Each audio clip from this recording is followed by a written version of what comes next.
मकान किस किस ने बनाए? अपने अपने मकान में कौन कौन रहता? अपने अपने घर में। किराए के मकान में नहीं, अपने घर में। जम के जरा हाथ तो उठाओ। हाँ, रख लो रख लो।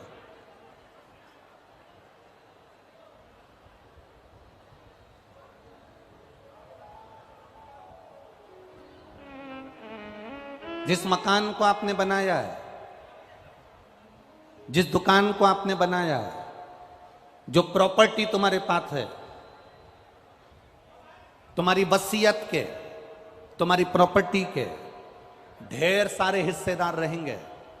4 बेटे हैं तो चारों उस प्रॉपर्टी के हिस्सेदार है। बोलो सही है कि गलत है? जम के बोलो जरा। 2 बेटे हैं तो 2 हिस्सेदार है। तुम्हारी बेटी है तो उसका भी उसमें थोड़ा सा हिस्सा है। बोलो सही है कि गलत है?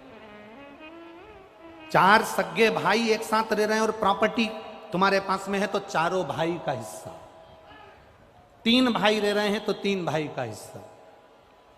2 बेटे हैं तो 2 बेटों का हिस्सा। तुम्हारे मकान में, तुम्हारी प्रॉपर्टी में, तुम्हारी वसीयत में सबके हिस्से हैं, पर तुमने जो कर्म करा है उस कर्म को भोगने में किसी का हिस्सा नहीं है, केवल तुम्हारा अकेले का हिस्सा है।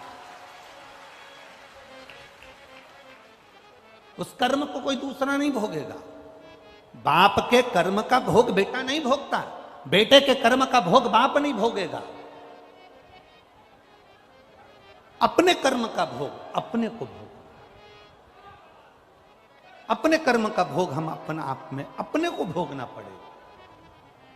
तुम्हारी प्रॉपर्टी के हिस्सेदार बहुत सारे होंगे, तुम्हारी वसीयत के हिस्सेदार बहुत सारे होंगे, तुम्हारी दुकान के हिस्सेदार बहुत सारे होंगे, पर तुम्हारे झूठ बोल रहे हो, कर्म बेकार कर रहे हो, कपट कर रहे हो, किसी को अपशब्द कह दिया, किसी को ताने दे दिए, किसी को गाली दे दी, किसी का थोड़ा सा धन तुमने अपना बना लिया, उसके हिस्सेदार बहुत सारे नहीं होंगे, उसका हिस्सेदार केवल तुम हो, कोई दूसरा नहीं।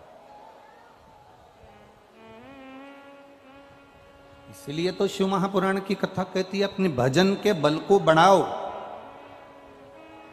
अपने कर्म का भोग अपने को भोगना है।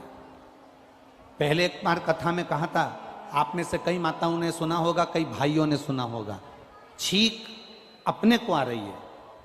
बोला था कि नहीं बोला था? छींक अपने को आ रही है तो क्या पड़ोसी छींकेगा? जम के बोलो जरा, जम के बोलो। नहीं। खांसी अपने को चल रही है तो पड़ोसी खांसेगा? भूख अपने को लग रही है तो क्या पड़ोसी भोजन करेगा? प्यास अपने को लग रही है तो क्या पड़ोसी पानी पिएगा? नहीं।